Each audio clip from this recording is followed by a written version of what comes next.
Assalamualaikum warahmatullahi wabarakatuh. Kembali lagi bersama saya Wahid Maulana Rafli, kelas TS 21C, dengan mata kuliah pengantar bisnis. Pada kesempatan kali ini saya mempelajari tentang manajemen sumber daya manusia.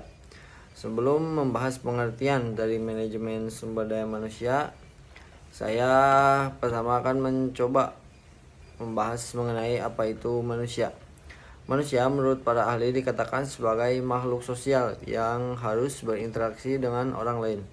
Sehingga para ahli mengatakan bahwa manusia berperilaku dipengaruhi karakteristik pribadi dan lingkungan individu dan lingkungan individu itu sendiri. Dalam konteks sumber daya manusia, lingkungan di sini adalah organisasi atau perusahaan, sehingga kita akan lebih mudah menjelaskan apa itu manajemen sumber daya manusia, di mana manusia yang ada di perusahaan dikelola. Menurut para ahli menyimpulkan bahwa yang namanya manajemen sumber daya manusia adalah proses merencanakan, mengorganisasikan, memimpin, dan mengendalikan seluruh aktivitas pengeluaran, mulai dari pengadaan sumber daya manusia sampai dengan pemutusan lowongan kerja, disesuaikan dengan peraturan perundang-undangan yang berlaku, yaitu untuk mencapai tujuan organisasi yang terdiri dari tujuan individu, tujuan perusahaan, dan tujuan masyarakat. Dalam organisasi pasti ada 3 tujuan. Jadi perusahaan tidak bisa hanya melakukan kegiatannya untuk mencari laba semata, tetapi harus diingat kepada karyawan, pada masyarakat, karena perusahaan berdiri di atas atau dalam situasi lingkungan masyarakat.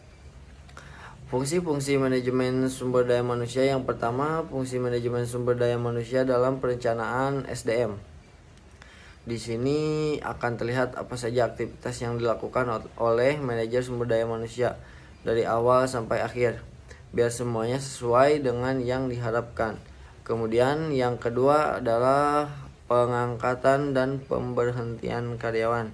Jadi kalau diangkat dan nanti kalau sudah bekerja di perusahaan berhenti, baik alasan sendiri ataupun alasan perusahaan. Sedangkan pengangkatan dimulai dari rekrutmen, kemudian seleksi, dan penempatan. Jadi seleksi ini adalah untuk mencari sumber daya terbaik yang berkontribusi pada perusahaan. Yang ketiga adalah pengupahan dan pemberian tunjangan. Pemberian upah atau tunjangan ini dalam bahasa lain disebut dengan kompensasi atau reward, adalah memberikan balas jasa kepada karyawan yang sudah bekerja di perusahaan. Kemudian yang keempat adalah pemberian penghargaan dan pengembangan karir, dan dasar penghargaan juga berpengaruh pada perkembangan karir. Fungsi berikutnya yang kelima adalah pelatihan dan pengembangan. Kenapa karyawan perlu dilatih dan dikembangkan? Kapan karyawan dilatih dan dikembangkan?